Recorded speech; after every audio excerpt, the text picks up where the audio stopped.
From tragedy to triumph.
He can't really talk though, so I guess it's on me.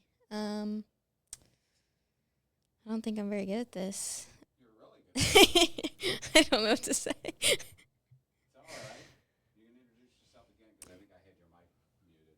Well, hello everybody. I'm Maggie. Some of you may know me, some of you may not, but I'm the one and only Aaron Lane's little daughter, or favorite daughter, as he would say.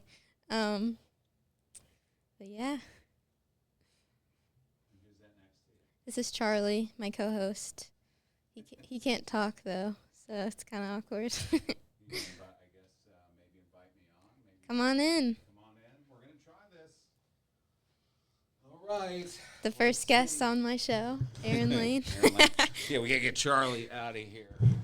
Oh, if we could do this. His leg is all caught up in there. And this and that.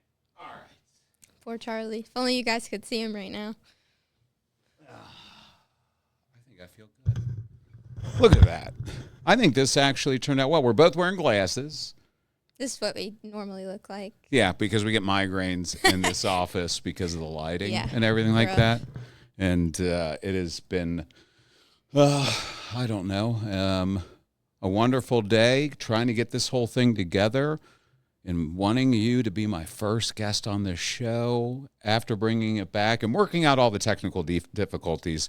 It's not an easy thing. I've had a little bit of help, but for the most part, it is me doing it and trying to balance this with work and being a dad and, you know, a fiance and raising special needs people and being special needs myself on top of it all. So anyway, everybody, I'm Aaron Lane. This is the first episode of Tragedy to Triumph in over a year since my hip replacement.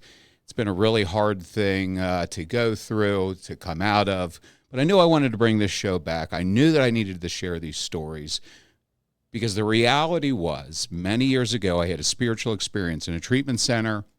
And around that spiritual experience, I knew the voice of God said to me, like, Aaron, everything you went through up to this point was so you could use it moving forward.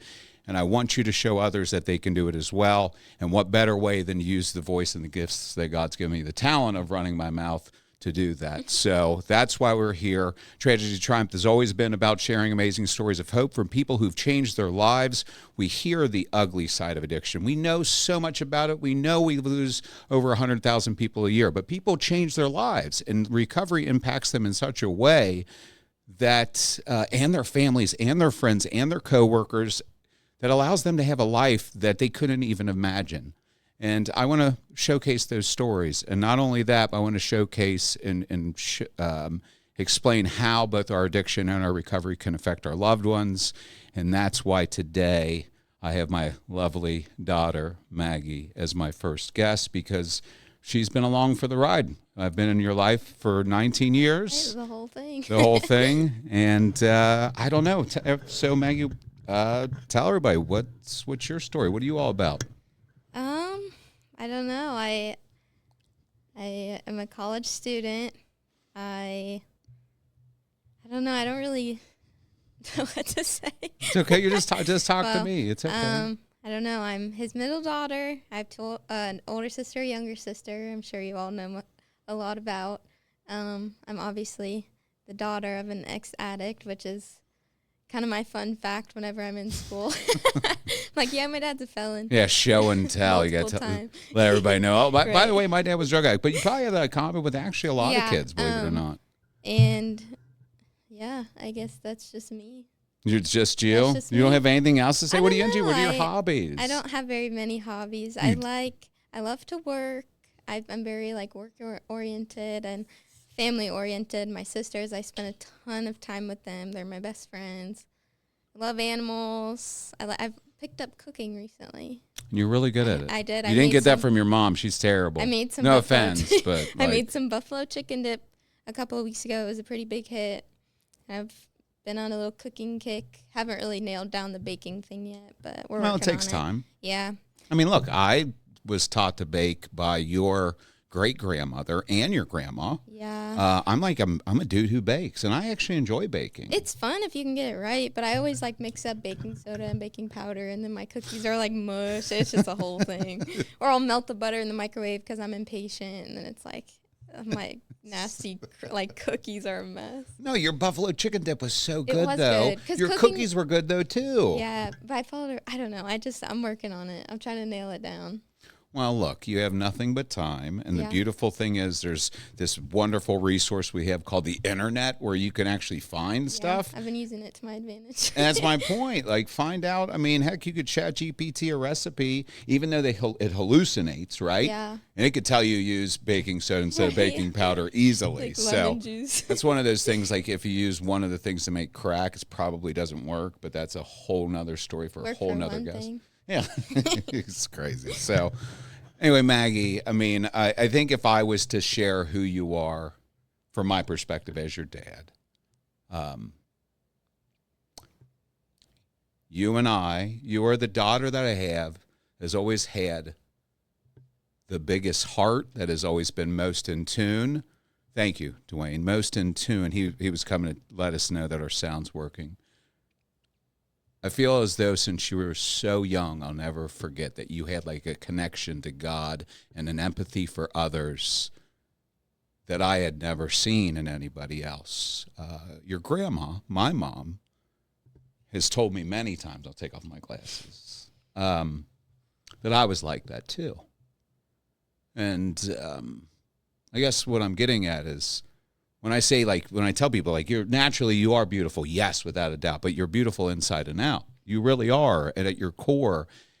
And a lot of that empathy and how you feel towards others, especially someone like your dad or your sisters or people that you love, I think wrecks you as a person, right? And it has a blessing and a curse. It really is, but I'm the same way, right? And I used to internalize those things when I was your age, and well before that, I internalized it, and then I used drugs to mask that when I could not communicate to others how I was a people pleaser and I was this and was that, and not that I'm trying to implore any of that or suggest that's who you are to the world, but we're a lot alike. Yeah, we really are. And though I'm not technically allowed to have favorites, you are my favorite middle daughter. And you favorite middle daughter. She's going to keep a little asterisk in there. You know what he means. She got 11 pictures of me in her office, by the way. Your cubicle, I noticed that. You work with me today. I got to represent. You do. It's really, really, really, it's, I don't know. Look, I'm an emotional guy, mainly because I have daughters, but and I guess I was, as I was already telling the story, I was for my entire life. But no, nonetheless, ever since you were young, I always knew you were destined to do something where that was important, and you always had a servant's heart and wanted the best for people. I'll remember you used to look at homeless people, and you would ask why they, not only why they were homeless, but you would have these extended stories on that as to, could you imagine, Dad, what they probably went through and lost their job and how they feel having to panic, ask for money and what it would be like getting up every morning and not having a fresh change of clothes or sleeping out in the cold. I mean, you would tell me these things. I'm like, be like 6 years old. And I'm like, Maggie, this is like really heavy stuff. Yeah. And I remember as you got a bit older too, you actually took all the change from your piggy bank to put together these notes in an envelope full of money to give out to the homeless, and just to tell them that they're loved, that it will work out, and though you don't have much, you're only like 9 years It's like old, a or penny. here's 60 cents. That counts. Please don't buy drugs with it, but hopefully, Hopefully. you can turn that around. But I don't know. I've always known you have a special heart, and I think what's tough for me with that is that I know that my actions, because we're going to have to hit on this stuff. We might as well just get it out of the way now. Get it Not out of the way, too. too. Is that by having the struggles that I did, by struggling with addiction, that impacted you well more than anybody else. Yeah. I mean, and I know that. I remember, hearing that you would be sick home from school. You would be worrying. I would talk to you on the phone. Like, the amount of worry and concern and anxiety and frustration, and to know that I was causing that, and especially at the time, pushed me even further away. It's not your fault that it did, but it did, right? Because I could not rectify the situation. I could not fix myself. And I genuinely didn't want to be. I'd rather be gone and have you than to cause you any more pain. And I think a lot of me bringing you onto this podcast is to address and ask you, because I don't want to put words in your mouth. I mean, I saw, but like growing up in that household, right? Because it wasn't all bad. No. And I don't like to ever demonize every moment. Sometimes Right. I think people do. But what do you feel? I mean, I feel like you've had an awesome childhood, and thank God for your family. Yeah. But let's first say what type of childhood you had, and then we'll go into like how my stuff affected you. I think, like, looking at my childhood as a whole, I kind of split it into two parts. Okay. Like, before addiction, after addiction. Like Okay. Before Christ, after Christ. I don't know. That's kind of how I've always seen it. But it's like the before addiction was kind of before I knew that you were struggling, because I was so young. So I didn't really know the extent of what was going on, or really what was going on at all. I just knew, like, you wouldn't be home, or I would think you were working late. And there's a lot of it that's just really blurry. Like, I was so young, I don't remember it. But I remember once I kind of had started to learn about your addiction, and, like, I remember one time specifically when you ran from the cops and you, like, broke your ribs. You were, like, in the hospital for a couple of days. I kept asking Mom, like, where's Dad at? And she was like, we don't know. Like, it was just kind of like little things like that, which kind of, obviously it was difficult, but I don't know. I just never, obviously I associate those things with, like, being upset and, like, sadness. But overall, I think I had a great childhood. I think that I have a great family, a great support system. I mean, your parents, Mom's parents, all of our grandparents, aunts, uncles, because of your addiction, I think gave us the support that we needed, which kind of allowed me and allows me to have, like, the great relationships I do have with our family. As horrible as it is, like, that you went through those things, it kind of allowed for growth in other areas. And even with you, I mean, like I already said, I don't look at my childhood and think, like, oh, I had a horrible childhood, my dad was an addict. I've never thought that way. I don't see it like that. I see, and I know that addiction is a sickness, and I've always thought that way. And I don't see it any other way. I don't see it as you purposely doing drugs to get away from us and Mom, or abandoning us because you're worried about how we would feel, or, just like I've never seen it that way. I just saw it that you were really sick. And I mean, that's a beautiful way to look at it, Yeah. and I'm appreciative of that, because I look at it the same way. I have to deal with the realization as I go through this in my recovery, and having almost 9 years of sustained sobriety, those moments that I know that I impacted you in a way that I only could if I was under the influence of drugs, right? And I have to live with that. Like, a lot of people don't realize these things, right? Like, we can talk about it. We can say, all right, well, and look, I've had plenty of times in rehab, 11 to be exact, and to process those things. And the thing that just stuck with me is because I loved you guys so much, and I hated that I knew that I was like a shitty dad at times. And though you guys still love me, I'll never forget you said, I would say, I just want to be a good dad to you. And you said, you're already the best dad. You would say those things to me, even though truth was I was not. You may love me, but I wasn't a good dad at those times, because a good dad wouldn't have been in a rehab because he had run from the police and was getting and I understand, you're right, I was sick, and that's a great coverall for it, and that's a great way to process and understand it, but it does not ever excuse the actions, and as a grown-up and someone in recovery, that I have to own, right? And it's something that I can never change. I can't go and rewind the clock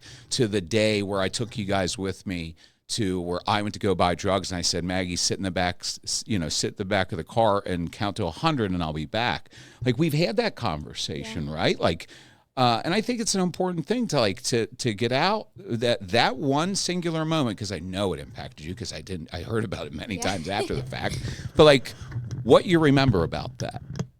Like, what do you remember about that thing? Because I know you've talked about before in many stints with your own people, but there's, out of all of like the little things I remember throughout your addiction, that's one of the things that stood out the most to me, because I think truthfully it gave me a lot of anxiety that I carried into like when I was like 12, and even now I'm still kind of dealing with the same side effects. But I just remember like being in the back seat of the car, and we pull up to like a sketchy apartment, or like just, I didn't know where we were, and I was terrified. I didn't like staying in the car by myself, period. I just didn't want to be alone ever. And he was like, count to 100. And I'm like, no. I'm like, you're joking. I'm like, you can't be serious. Like, I was like, you know me, Dad. Like, I can't do this.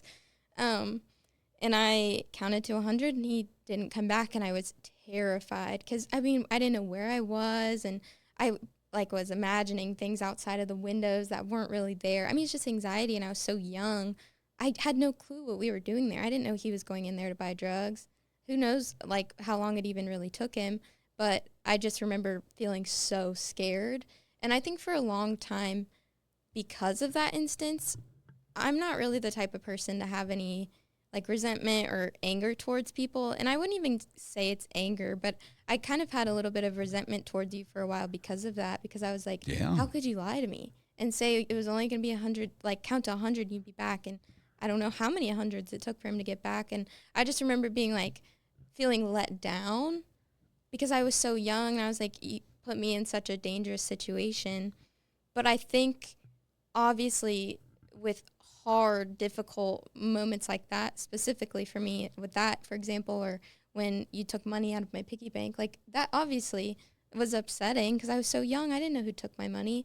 But I think because of difficult and bad decisions you made on your part, it allowed for growth, if that makes sense. And I hate trying to make all these like bad things that are absolutely true and do really happen into like a better scenario. But I think those things happening allowed for me to make the space in my heart to be able to forgive you for those things, if that makes any sense. And allowing for you to grow as a person, grow as a dad, as a person, being truthful and just not, I don't know, and someone who is sober, I guess. Right. Well, and this is the thing. I mean, you already said it earlier, though, too. Like, okay, if I was sick, right? So let's use that as a coverall. Right. And I believe that it's important for people to understand that their loved one that's going through this, they are sick people. And we often forget that. We see, like, look, when you were born, you know, and when I was not some full-blown drug addict, like, terrible that you came into our lives and I always tell people like you were you were much more surprising because I didn't think it was possible, right? So and I was very angry with your mom at the time because and the whole dynamic here we have Stella was only a couple months old, like 3 months old. 3 months. I had just moved into a house. I have this job. I am just trying to figure out how to be a dad and a husband and all this, and now we're having another one. And I am the support. I have to support this household. I have to go to work every day. I have to, like all in all, you were obviously a blessing without a doubt. Like, I wouldn't trade any life experience leading before that and after that if that meant I would have never met you, right?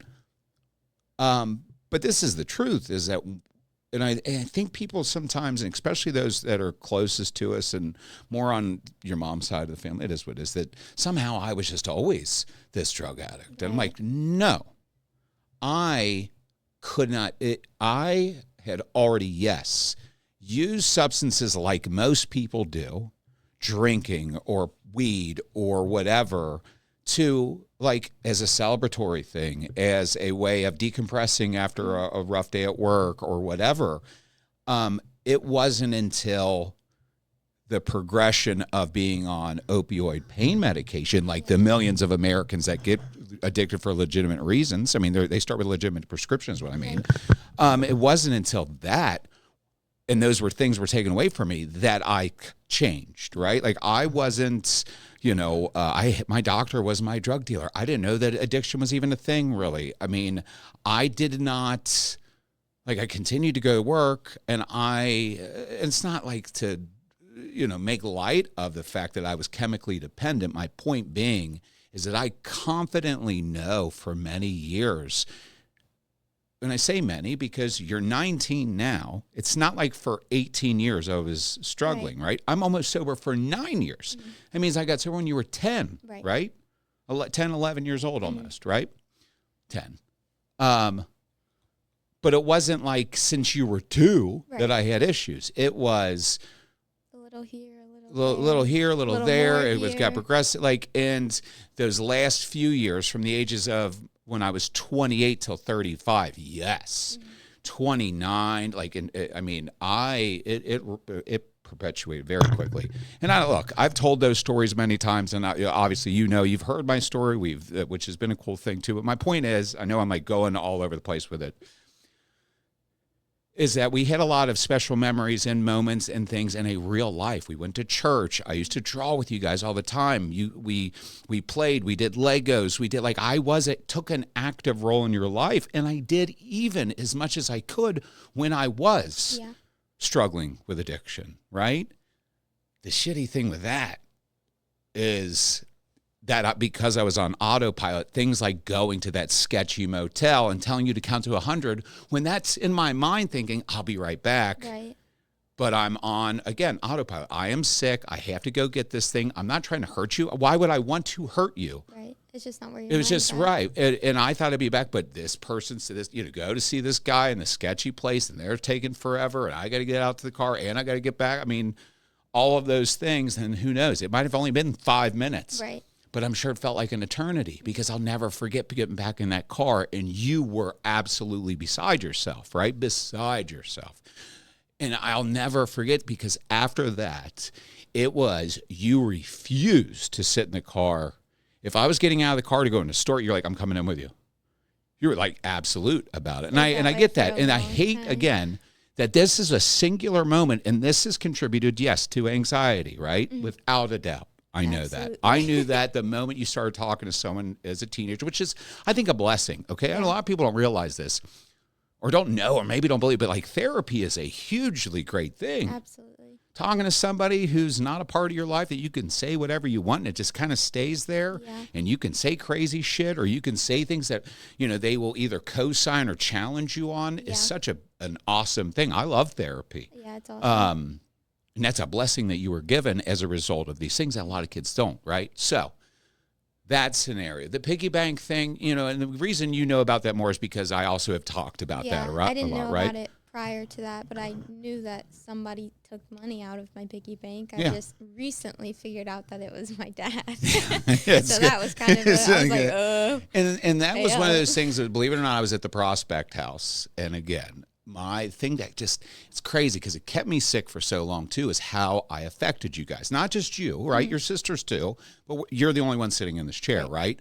And it was, why is it the girl that has the biggest heart? Why is it the girl that I know, my daughter, that loves me so much?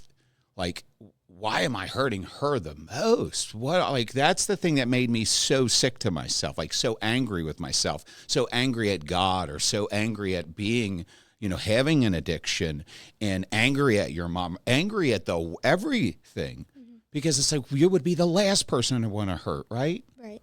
But the piggy bank thing, and it was this understanding, right? And people, look, what I've learned in my recovery is that we all have our own paths. Mine was rooted in abstinence and AA and going to 12-step. And though I'm not a spokesperson for AA, I always make that very clear.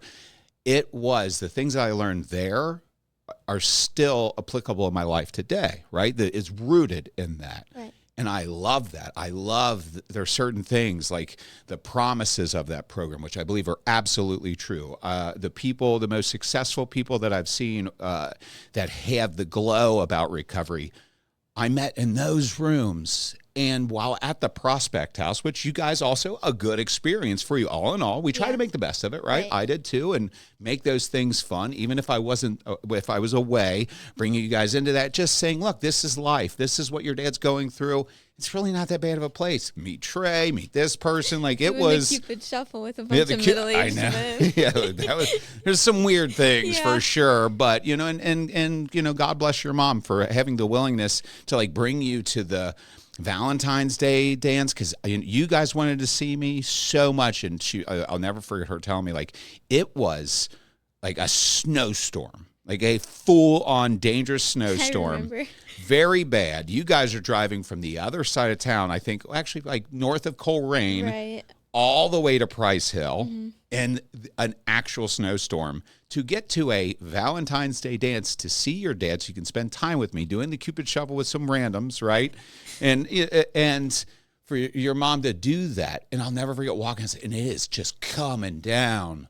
But my point is like, even it was trying to make the best of a bad situation and normalize and still involve me. And I have a lot of gratitude because it was how important it was for me to see you guys. But so I'm just thankful you guys made it home that night. I was worried your mom's a terrible driver, or at least she was at the time. And I was like, this is not good. I wasn't even allowed to step off the sidewalk. I was afraid like I was going to get in trouble. What a crazy concept. This is why treatment sucks sometimes. Like, you're not even allowed to go. If you walk and you stand here, that's technically off our property. So that means you absconded and you're kicked out. Like stuff like that, right? And I was convinced. And here I'm trying to help you guys get in the minivan. I'm like, I'm not allowed to walk over there. And your mom's like, really? I'm like, it's snowing. She said, there's nobody out here. And I'm like looking around, trying to make sure. It's like, fine, okay. I'm buckling in your sister. And anyway, while there, before you level up, before you move to the next phase, at least when I was there, you would have to do certain things that was very hard. It was like every guy, the 60 guys that were there, you'd go into the Great Hall. And while in the Great Hall, or not the Great Hall, what would you consider it? I mean, it's a church. It's basically a church. Yeah. Like everybody would be in the pews. You'd stand on, I don't know, with somebody. I wish people could give me whatever the hell that heck. Either way, I'm on this thing. I'm standing at a podium in the pews, or people are in the pews of this the chapel thing. Yeah. There we go. My God. And everybody, in order to phase up, you needed to do whatever work that each guy wanted you to. So guys that weren't even in your group but had gotten leveled up or whatever were saying, all right, Aaron, I want you to write 10 reasons that you're grateful for this program. So some guys would do simple things like that. Right. I want you to do this. I want you to write a letter to your daughters in the event that you died. You know what I mean? Like, I want you to write your own obituary. I want you to do, like, I had one guy who was like, I want you to write down why you're such a liar. And like, it was just, some guys were haters, big time. But there was one where it was, where I want you to write about the things that you are ashamed of when it comes, like, overall. Yeah. And I want you to share those with everybody. I'm like, ashamed of? Like, I know some of you, but not all of it, but whatever. And I told that story about the piggy bank because that was one of those things. I go through this whole long thing, like, okay, I was using every day and using heroin at the time, and it cost about $20 to get well. Mm-hmm. And as long as I get $20 or $15 or sometimes $10, depending on who the drug dealer was, I could be okay. Well, I did not have money one day, And I looked through the house, and your mom was hip to the fact, like, she ain't going to leave cash around. Right. And I saw you had a piggy bank, and I was like, oh, yeah. Like, I just opened, like, your Grandpa Tom would give you money, and there was cash in there and change. So I grabbed some cash so I could get better because I was so sick, like, just to feel normal. Right. And I went out for the day, and I got well. And for whatever reason, maybe your Grandma Jane or something, I ended up with that money back. Yeah. Right, to replace it, because I never wanted to steal from you, but I was like, she ain't gonna know it's gone. It's not that big of a deal. But like when I left, I was in such a rush that the piggy bank was upside down, and the bottom I had peeled the little cork out. And when I got home, here you're there, and you're like, Dad, someone got my piggy bank. I was like, oh, that's crazy, knowing that it was me. Right. But I had money. I was like, I'll tell you what, though. I'm going to put some money. I got some money. Let's make sure, it's probably that badass kid that lived next door. Remember I was telling you, it's like probably her, Yeah, which is such probably. which, she didn't turn out so great, but not my kid, not my problem, right? Anyway. So in my mind, what I thought we should do is not only seal the bottom of it, but it's like sign it and date it like that this is like some bonding moment, and we're going to duct tape the bottom so that no one can get back in it, right? All greatest intentions. You got your money back. I solved the issue. Right. In my mind, in my dope mind, right? And to you were satisfied. Right.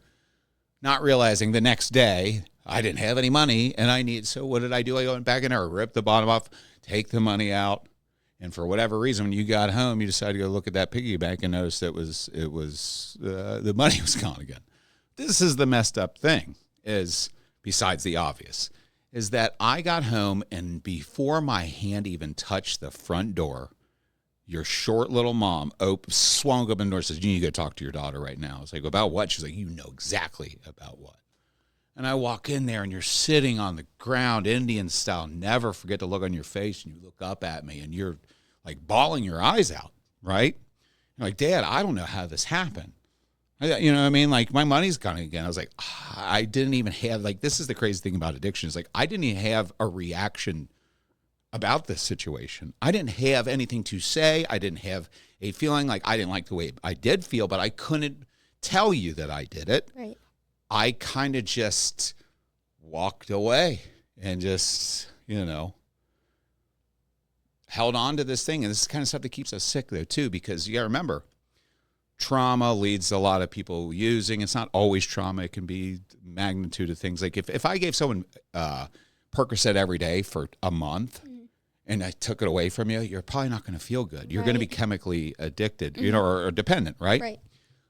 But addiction is using those substances to escape, and then to be not only physically dependent, but like spiritually dependent. Like there's a lot of different components about actually, in my opinion, what addiction is. But anyway, it was me sharing that story with all these guys and with you and whatever, moving past, and like that I was worthless as a result of this thing, that I was a piece of shit. And they said, no, Aaron, you're powerless. That's what that is. Like, that's the first time I understood from a bunch of guys that have been sober for a long time. It's like, you weren't, is that something you do sober? Do you steal from your kids? No. Like if I told you to go steal from your daughter right now, would you go do it? No. Would you, like, how could I make that? I said, you probably have to put a gun to my head. Like, why would I steal from my kids? He said, that's my point. He said, so you were going to get high regardless of the scenario that day. It's just that your daughter was the victim of your self-will run riot. So you got to learn to forgive yourself and understand, like, at some point you're going to have to tell them. And I remember that because I didn't talk about it for a long time with you guys. I would talk about meetings or, because it was still one of those things. And in many situations, look, we don't have to, I don't want to make this conversation about all the ugly because we know what addiction looks like. And I don't want to just pull all of those things up, right? But in the context of a show like this, that is, okay, tragic stuff. My addiction, and like millions of other Americans, affect their families. Some people lose their life. I could have almost lost my life many times. I know that is something you were faced with. I know that is something that you worried about. I know that it made you physically ill. I remember that. You were so anxious and so sick to your stomach, you'd have to come home from school. We had to send you to doctors. You were in therapy or all these things. And I'm so incredibly sorry for that, right? We've had that. I'm so incredibly sorry for those things. No, like would never want to. And that's a beautiful thing, though, right, is because I already made that commitment to you several years ago. So I would never let that happen again. I'll never put myself in a situation where I can't be a good dad. I might fall short, and I do. I believe I do. I'm not a perfect man. Kind of perfect, but not really. Yeah, but right. I mean, I do a pretty damn good job overall. But I genuinely believe, and this one's go back to throw it to you, that the recovery, not just Aaron not using drugs, because that's like really, really small part of it, right? It's the recovery as an action word, and recovery and me getting sober and having that spiritual experience and what that was like for you guys and you as an individual to see that transition in your dad's life. That last time I was in Adapt, and I said, you know what I mean? Like, you remember, and I would rather let you. So, like, that change, like, what was that like when you started to see your dad finally get it? I think kind of where it all starts for me is, I'm pretty sure it was River City Correctional or River. Well, I was in. You guys didn't see me for 6 months when I was in River City. I was in Adapt. Is I know. that I've been the to a one lot of where different they would take places. you- Yes, we'd take you to Adapt. It was around Christmas. That's kind of where it starts for me is Grandma Jane, his mom. We spent a lot of time with her when he was still in rehab. It'd be like every Tuesday, every Saturday and Sunday, a couple days a week. And I think like every weekend, we would go see him at his Rehab. Yeah, it's the called rehab. Adapt. Yeah, that's what it was. I don't know why I keep forgetting that. It's fine. And Adapt. That's Adapt kind to of life. where it all starts for me, like seeing him progress in his recovery. Because I was, I don't know, 12 years old. So I was kind of old enough to know what was going on, and we were actually able to talk about what was going on. And he was able to go home with like a ankle monitor at one point. And I remember being like, oh my gosh, like this is so cool. Like he's finally out of all these rehabs, and I can actually like spend time with him, because when he was at the rehab, I couldn't even sit on the same side of the table as him. Yeah, like couldn't give me they a made hug. us, yeah, we couldn't, like there was nothing. And I remember like one really big moment for me was when he was able to come to Grandma Jane's with the ankle monitor. I was able to hug him, and like there was no restrictions for me at least. And that's kind of where it all starts for me is I think that moment was just really awesome for me, because I was like, this is cool. Like, I mean, yeah, he had an ankle monitor on. Like, it's not that cool. But, like, looking back, I'm kind of like, pretty cool. Yeah, I don't know. I just thought it was really awesome to be able to sit with him and watch movies and, you know, do things that people do with their dad, like just regular things. And there's other instances, obviously, like what? I don't know, like just little things where it's just kind of cool. And I was like, this is cool. Put like, you on the spot. I'll get my girl. dad back. Like, I remember he took me to Sky Zone one time, and I hurt my ankle real bad. Yes, you like, did. Really that was bad. Miserable. And he had for to me. take care of me, and I was just like, this is cool. I'm like, my dad's back.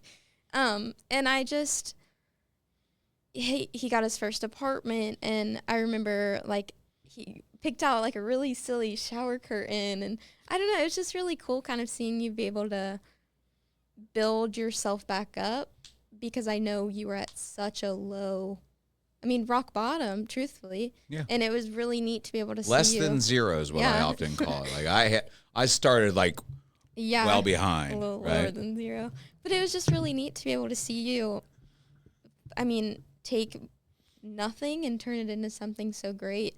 And it took a long time, but it's really cool now looking back, because you were able to do all these things that you said you were going to do for a long time. And his addiction, he would say, oh, like, I promise I'll do this. I promise I'll do this. And they were false promises, you know? And then I remember specifically we were at a fish fry. Yeah, out of all At a places. Catholic I was church. on a home pass from Adapt.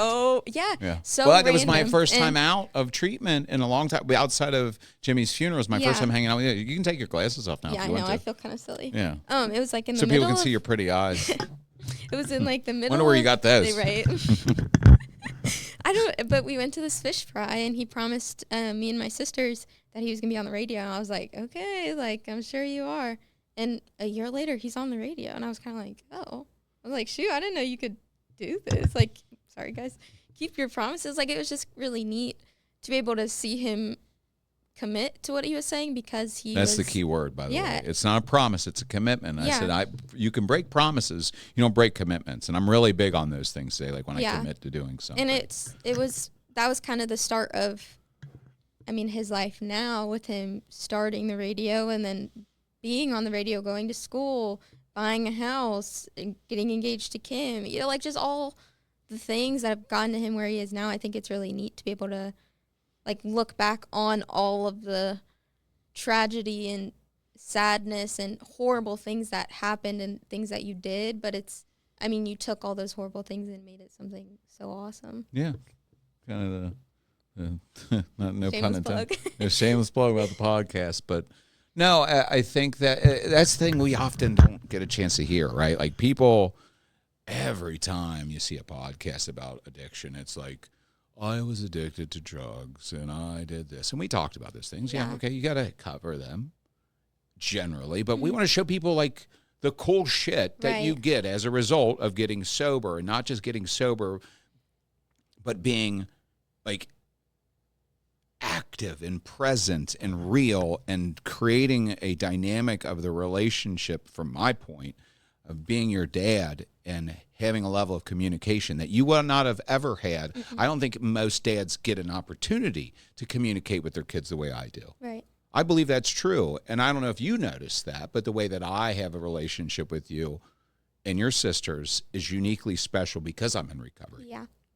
And I think people that are in recovery get that. That's like a gift that they don't, I can't even explain it to people. You have to experience it for yourself. Anybody that's sober knows exactly what I'm talking about. That dynamic, if you've repaired that relationship, because sometimes they do a lot of harm and they can't really get back to it and they have to live with it. But for those of us who can, it gives us this dynamic that nobody else gets to. It's the gift of what recovery is. It's like God's chosen people because, you know, I often tell people, like, I believe the devil wanted to snuff me out. I think that's true because, you know, I was could do great things, like a lot of us.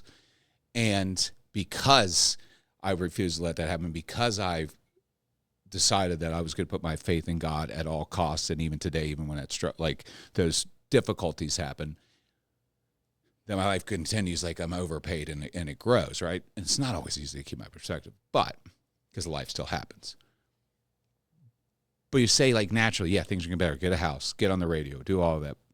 But I'm talking more like, what are from recovery, from the time you said you split your life in two parts, and you say it was before addiction and after addiction.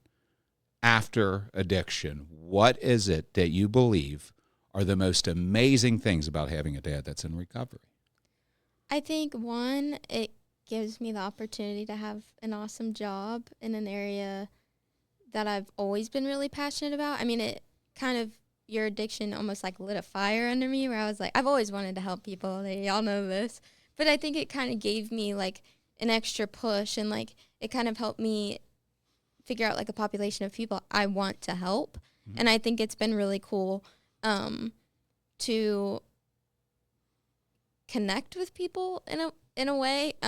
Obviously with like knowing what it's like being the daughter of an ex-addict, I know what these people are feeling, and I think it gives me like an upper hand to like, I know what it feels like. Yeah. And it allows me to connect with people deeper, not just at work, but in real life with like friends that I've had or relationships or just anything. It really allows me to think deeper, and I am grateful for that just overall. And I don't know, I think it's allowed me to I've always been very empathetic, but being able to realize, I know I've said this already, that addiction is a sickness. It needs to be treated like one. I think that it shouldn't be looked at as like a moral failing. That's what I mean. And I mean, obviously, which people still do. It's not good, and there are horrible things that come with addiction. Like people like that are the argument always is like, somebody who has cancer doesn't steal from their family. But you're like, okay. It's just a different, I mean, that's true, but it's... Some of them do, probably. Right. I'm just saying. I don't know. I just have never... I don't see it's a sickness. benefit you made very clear. in comparing it to other... No, it's its own thing. Because a sickness is a sickness, Yeah. and in my head, it's kind of allowed me it's to like fully see it as a sickness and fully treat it as one. I don't see it as like the addict trying to be a villain or a thief or a bad dad. I just see it as they're hurting and they need help. Like, that's all I see it as. I mean, not all. Obviously, there are downsides to it, but I don't But that's villainize. kind of a big coverall. I don't villainize an addict, and I really hate when people do. Oh, I get on people when they try to make jokes. I'm like, nope, we're not doing that. No. I Well, I mean, you can kind of make fun of some of it, I but I think know what if you mean. have Like, your if own someone. experience, you can joke about it. But if you don't, I'm like, I don't like that. You Yeah, better I'll do stop. that, bro. You don't have, you know. I don't know. I think that it's allowed, like, the after addiction portion of my life has just allowed me to have, like, a different outlook on things. I think, especially with you getting sober, it's allowed me to see addiction as kind of not a good thing in a way, but I see it in a more positive light because I know there's a better side to it. It's not all sadness and darkness and stealing and horrible thing. It's you. Like, that's what I see. And I mean, you're a light to me. You're a light in my life and so many other people. And I just think it's really. Yeah, let's talk about for a second. Why not, right? Because look, I mean, it's not a secret to me, but at the same time, it's not a driving force for me, even if I joke about it. Like, I do these things selfishly because I like to do them, right? That bringing this back is like, I was called by God to do this. Why am I not doing this? Right. It's more selfish of me not to do it. It's more of a disservice to the world not to do it than it is to do it. And this is not to become rich, famous, or anything in between, but That's an upside. people do. Well, there's been, again, overpaid, but there's magnificent benefits in this. And what I'm getting is like, yes, like, because I do want to hit it, is that it's kind of like daddy's home. You know what I mean? Like, I see all these people doing this stuff, and they're like trying to be recovery influencers. And I'm like, okay, first of all, that's lame. I don't want to be heroin famous. I don't. I really, really don't. Okay. Yeah. I don't want to be. Tell my story. I know. We can tell my story. We talk about these things, but I'm just the same dude on here that I am out there. I'm the same guy at every turn. I want to be this. I want to be consistent in that. I don't want to be someone else on this camera talking to someone and misrepresenting what it is that I am. Like, I just love the sound of my own voice. I own that. Call it a character defect. Call it whatever the hell you want, but I like doing it. And people tend to respond, and some of them don't. That's fine. I don't know how you couldn't like me, but that's up to you. I don't have to, I don't have to live your life. And if you don't like me, you must hate yourself. That would be my point with it. But you're right. I mean, look, you're a light in my life too. And I want to be a shining light in your life. I've wanted that so much. And I wanted to be someone that you guys could look up to. What I've said many, many times is that when I got sober, all I cared about was being a good dad. That's it. That's all I would say. I just want to be a good dad. I just want to be a good dad. And you would tell me you already are. And like, I understand you believe that. But once I believe it is when it matters, right? And then when that thing happened, and it happened after those commitments were made, and the promises came true, and the cool shit we got to do, and spending like our Tuesday nights, like going out and doing this, or going to dinner, or whatever it may be, and just being fully present and like when you need me to stand up for you, or you need my help financially, or when you've needed my help, to bounce something off of me, or when you're dealing with something that you don't want to share with others, like that's the type of dad I wanted to be. I wanted to be a dad that people could look up to and say, if I die today, if I walk outside and a brick falls on my head, you'd be like, it sucks, my dad's gone. He was the shit, but you wouldn't be embarrassed of the man that I was when that happened, right? No. I am crazy proud of you, by the way. Crazy proud of you. Again, because only we know the dynamics in which, how this thing, and look, you have your own path to walk too. It's not all my fault. I'm never going to take 100% responsibility for your problems. Yeah. Not doing it. It's also part of being a dad, right? 50-50. Yeah, 50 mom, 50 you. Yeah. Well, we'll give her 60%. Yeah, maybe 70. Yeah. Hopefully she's she said it, not me. Not me. Maybe today. That's 90%. Yeah.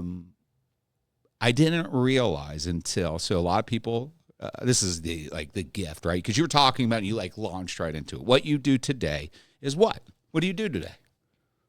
Like here? Well, I mean, you do a couple things, but yeah. What do you do here? You're in school.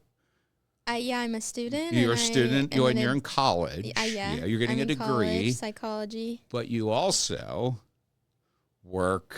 at Dakota. Yeah. I was just making sure I was picking up the hints you were throwing. Yeah, out. I was like, I think that's what I'm supposed to I say. think I'm. You know. Well, you just. Yes, and you do. No, just tell everybody what you do. I'm an admissions representative, so it's kind of a broad title, but It kind of is. Like, I'm and I have high expectations of you, much more than other people. I'm the first person people talk to when they call the phone. And a lot of the times I talk to people that are having the worst day of their life. And I mean, we've talked about this many times, but people call us when they need us. And I think it's been really rewarding being able to talk to people and kind of not get under their skin, but really like get to them and be able to talk to them and really like plant a seed, I guess. It's been really neat to be able to talk to people, even if it's just to come in for an intake assessment, very basic. Yeah, but just a conversation. It's just the best the first conversation goes through me or through Julia or one of our other coworkers, and it's just we're the first voice they hear, and I think it's been really cool to be able to see the progress of some of the people that I've talked to. Like the first time on the phone, it's really awesome to be able to see like a message we get that they completed their treatment. It's just really cool to think like I'm the first voice and I'm able to turn, or I was able to turn kind of your addiction and sadness that I carried with me as like a strength.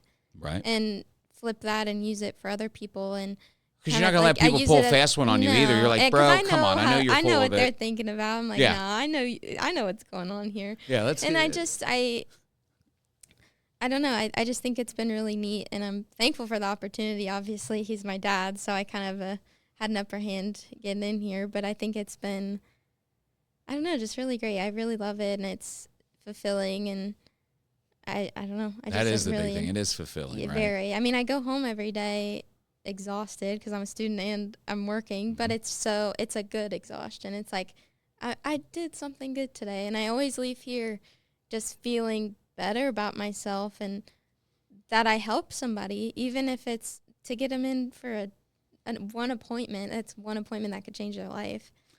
And that's exactly how we look at it, right? Yeah. And I didn't realize, and it's funny.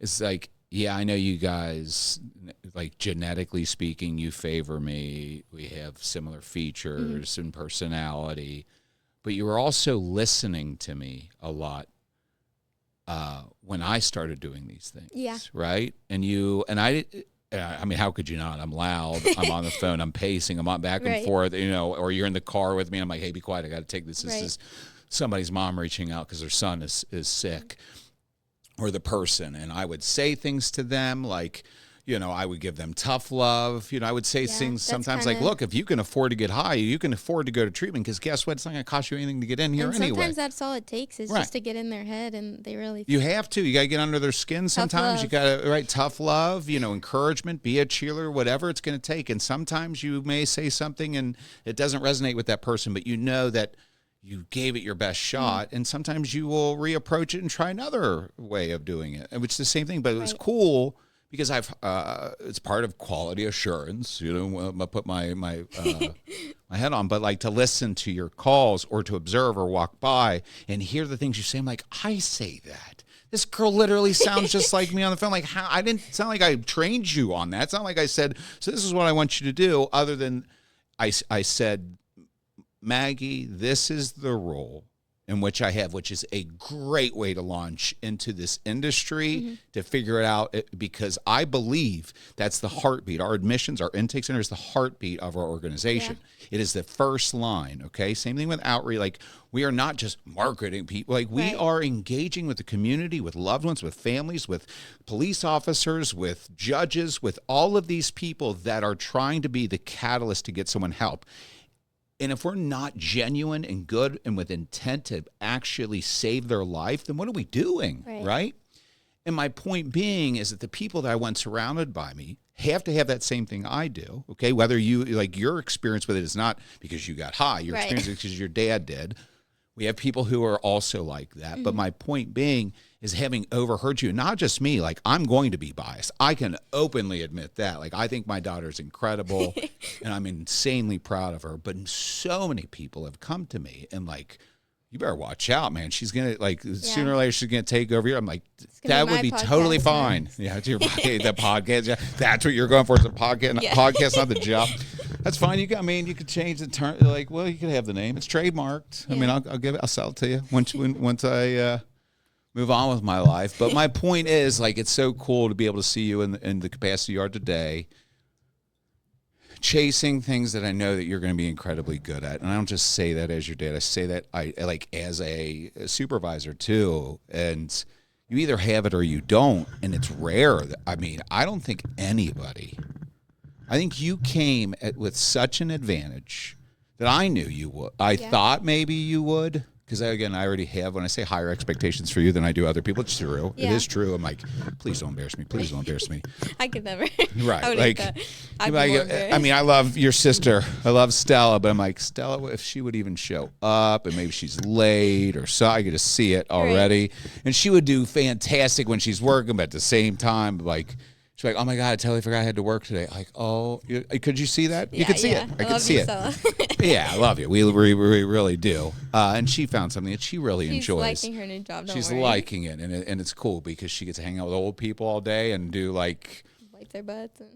No, she no, I'm kidding. She does like, paints rocks and plays games with old people. So I mean, it's all nails, and it's perfect. It's right. She gets to be their friend and talk to them, even though they don't talk back, which is even funnier to me. I could just see Stella like cheesing at them. Yeah, and they're like hi, just glowing. Your sister's all pretty and just smiling, and the person's just looking at them like, right, like no, like nothing. Yeah, vacant. But no, again, other people have observed what you like. You walked in with such an advantage for this, and I wanted you to do that. One, because I knew walking in, like, it was going to show you really quick if this was for you. And I already told you, I was like, Maggie, this is not easy. Like these are dealing with people's lives, and you're going to talk to somebody who is not abstinent. Yeah, is that right? Not abstinence, obstinate. Like, that is resistant, that is on the fence, that is not trying to do it, and they're just calling because their girlfriend told them to call or something like that. But there's always a way. Well, I also know is you're such a stickler, too, is like, because you picked up so quickly. No one ever does. They don't pick up that quickly. I think I'm really observant. Yeah. You're just like, able to listen to Julia and be like, oh, I can do that, easy. Right. Well, that's my point, is that you would notice something or you know a rule because you overheard somebody, and you're already like, I think that you've only been here since May. It's October. People think you've been doing this for years. And so, look, when you call the coach, you might get the lovely Maggie Lane on the phone. Rarely me. I'm all behind the scenes trying to be more active, do things, and show people that they can, in fact, change. And showing people that recovery, okay, what we do here in this building, what I have done my entire recovery, or tried to, is to show people that if I can change, that anybody can change. And what better evidence, not to just always take it from me, but to take it from my daughter, and to know that from her perspective, that's true as well. So I didn't brainwash you into believing that. No, maybe in a positive way. Maybe brainwash through action. Yeah, I think maybe in a way. That's a weird way. Or just exposure. Exposure. I expose you to the fact that recovery is real and it changes lives. Mm-hmm. And before we end, right? Because I don't want to be on. We've almost been on this for an hour. Believe it or not, time flies when we're having fun. I want two things. One, what has been your favorite memory in the past 9 years of my sobriety? What would you think? That's hard. I feel like there's so many. I would say, overall, my very, very, very favorite memory is when we first moved into the first house he bought, and we didn't have any furniture except our 3 beds upstairs, or 4, I guess, because it was these little IKEA, they were Japanese-style beds, and I remember... Well, they're Swedish-style beds. Yeah, that's, okay. What I mean. It's and IKEA, though. There's 4 of them, and there's 4 of us, me, my sisters, and Dad, and we all just slept upstairs, and this room together, nothing else in the house, no food, no furniture, probably no Ordered light bulbs. pizza. Like, yeah, we just had it. And I just think about that all the time. And I think it was a really like solidifying moment. It was like, we really, like, you really made it at that moment. Like, you were able to afford a house and have us all in one place at the same time with your custody. And it wasn't like monitored by, I don't know, like some case manager. Like, it was just us and those 4 little beds and a pizza. And I just think that was a really fun night. I remember it was like the worst I ever slept because it was so hot up there. We had like no air, no nothing. But it's just a memory I think about all the time. And it's a good memory. It's a great memory because it was just us. And I don't know. I think about it all the time. I think it's awesome. No, I think that's definitely cool. And it's also like, it goes to show you don't, I can see that. Like the things that would have been impactful to me, like it seems so small, but it was. But it was well, so it wasn't. big You're to right, me. though. I mean, Like I don't know. I feel like there's a lot of little moments, but that one really sticks out the most to me because it was like the first night. It was just us. Like, yeah, just us and Dad. We're at Mom's you were house. I mean, like sober we're and- not in an apartment. Right, We're at a roommate. It was like, it was like wow, a this is real. my dad's house, and he got it for us. Yeah. To make sure we had a dedicated space when we have our room. And yeah, Even if it was 1,000,000 degrees in the middle that of summer, day. and I mean, and that house we was couldn't- that yeah. house was super we cool. had the upstairs room, but it's just like even with all the bad things, it's a great memory. And Yeah, and we went there. Okay, let's It put wasn't this bad at perspective. Like, all. nah, I mean, let's put this in perspective so people don't think I was putting you like in some like heated dungeon. Oh no, it or was something. a converted attic space, so it was just really warm. I'm sure people have seen the Yeah, photos Lower on your Sa- that Facebook, kind of- but it it's was a 100-year-old long house. room. It was very warm. It also had it was I think warm. we had like one giant box fan from Grandma Jane's, like that industrial level fan. It was just Yeah, I don't know, mean, but I don't know. It think was the- always cold downstairs. yeah. That's all I'm You saying. guys, Like, me and Lily were up in the attic. you room. guys wanted to be like that was I always No, it offer was like you great. could have the basement, you could have like I mean I said I would go up there and you guys could have the other bedroom. I always gave you guys many off, but you're like no, we No, love this space. No, when I have the video of when we finally got started, and we were all dancing and singing and music was playing and we're getting these beds set up and you guys have your own dedicated space and you have this chill area. I mean all of that was a cool space. Yeah, it was okay. I mean. Don't worry, guys. It wasn't like Yeah, a I mean, dungeon. I'm serious. I want people to think It's I just was the like first night. the first time, I but we think a lot also of went there because people it's would like I got the understand key that. and it was a Tuesday, and I'm like, you guys want to go? Like, hey, I mean, I don't have any of the furniture. I haven't moved in yet, but we can Right. go there, and we went there, and then we had the little like all I had there so far was that like outdoor. What do you call it, like coffee table? Oh, yeah. Yeah, and we had like we sat on the ground and we had the paper plates and we got pizza and we had you guys had the Sprite and we sat downstairs. You're right, with just like one lamp. Yeah, You know what I mean? But I Like, think it no, it was being awesome. so and then we ended up. What's crazy is that house. Like by the time we moved out, it was full of stuff. Oh, the yeah. whole thing was Like, too full. full. Like All yeah, this I stuff. know all my stuff. Oh, and by the way, I think These that's guys, I don't think they can see them. But no, we'll figure all this out. So everything that's in here, a lot of people that know me know that in my house I had bookshelves full of things that meant something in my recovery. And I thought, what better way than get this studio, which will evolve. There's still a lot of things I want to do in here overall, and different shots and framing for like when I do monologuing or guests or whatever. And there's going to be multi-camera setup. There's a lot that's on the way. But everything up here has meaning, like, Sloth from the Goonies, because love that is my favorite movie of all time. I think Lily did that, Do Big Things, Aaron. Picture my grandma, microphone. That book you guys gave me last year, it says Because You Got Sober. That I didn't even realize the last page for like a month later. Like I had looked at it over. You told me that, and I was how'd like, you miss it? and I broke down into tears because I was like, how did I miss this page? I felt like, but it was a little actually surprise. made it actually kind of extra special too, even though it was already an awesome gift. The radio that I heard Priceless on when I was in treatment, my first date with Kim, picture of my grand. I mean, like all sorts of stuff. Come back when you have a warrant. Like, and there's a lot more. Ultimately, what I'm getting at is like the things that are on here all actually have meaning. They actually do. And the person in this chair has meaning. And I am again really proud of you. My last question, as we wrap up, okay, is if you could say something, anything, to someone who is struggling or the family member of that person struggling, what would you say?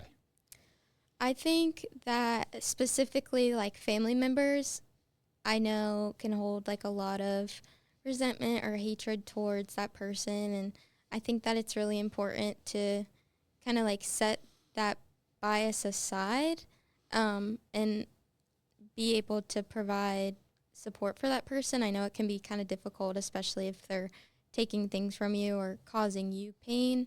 But support is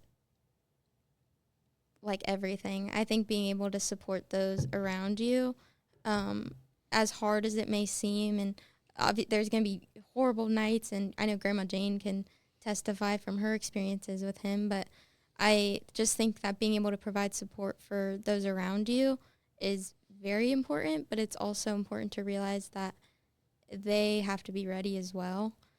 Sometimes you can push it and kind of like, sometimes you can say something and it'll really spark something in somebody, but that person has to be ready to change their life before they can change their life. So I think it's important to know that and be able to recognize like that they just might not be ready and they might just need a little more time to not use necessarily, but just more time to realize the harm that they're doing, and that they're sick. And I think just being able to support that person and realize that they're not ready till they're ready is. But don't give up. Yeah, don't give up. Absolutely don't give give up. Don't give up on them. Yeah, I think that's important as well. Sorry, that's 3 things, but that's okay. I just think that, supporting that person that you love. And knowing they're sick. Not giving up. Yeah, really knowing what to say is the most important. Yeah. But you can always give me a call. And what would you say to the person that actually is struggling? That everything's going to be okay. I know I've talked to many people on the phone, and in a moment of darkness, I know it's difficult to see the light at the end of the tunnel, but there's so many people and great stories of success. I mean, one here and so many other people. And I just always encourage people that everything's going to be okay. There's always somebody to talk to. Even if you think you're being a burden, you're absolutely not. I would rather someone talk to me than go overdose. So I just think that encouraging people that you're there for them or that they're not alone ever, ever, ever is just so important. I love to hear it. Maggie, I love you more than you could ever imagine. Thank you for being the first guest on Tragedy to Triumph Live. As we roll into this new thing, there'll be a lot of fun guests coming. Andrew Kemper, the cop I ran from, I think will be funny. That's the first one I got really, like, there'll be, there's a lot of people, a lot of different things I want to explore. You guys actually have I got a variety show thing happening. I got a green screen that'll come down. No idea. I got a lot of things got a lot planned. Of tricks up his sleeve. A lot of stuff, but I wanted to do this for a while. And Maggie had never listened to the podcast before, and people are like, "Are you going to be worried what it's like to be on the show with your dad?" And she's like, "It's my dad." He's not intimidating. Yeah, to me. to some people. No, sometimes I can. If I raise my voice, but you guys would always crack right through that. You'd be like, "Really, like, Dad?" Boy, we know you're joking. Yeah. Sometimes I'd scare you guys. Sometimes. Not but enough, I always felt so bad. But anyway, I love you. I'm proud of you. I love you too. I really am proud of you. I'm proud of the woman that you're becoming. I'm proud of you for standing up for yourself and being able to communicate the things that you feel and know what you feel. Mm-hmm. I'm proud of you for choosing a good boyfriend. Like, that's actually Shout like out Millen. Shout out Millen. No, seriously. Like as a dad, I genuinely believe that he helps balance you out. Oh yeah, for and sure. He is supportive of you without being like smothering, and you know what I mean. Like, I just think it's healthy. It's healthy, yeah. Right? And I'm like, awesome. You know what I mean? Don't worry about it. I got this, sir. You know what I mean? Yeah. Little inside joke. To everybody else. New episode next week. This stuff will continue to change. Maggie, thank you so much. Keep doing big things. Is that what you would say too? You want to say it? Yeah, you can say keep doing big things. That's fun. You and you. You and you. All right. We'll see you guys soon. I don't have a producer yet, so I'm going to have to get up and turn the thing off, but we'll do this again soon. Thank you, guys. Bye, guys. Just sit here and look pretty. Yeah.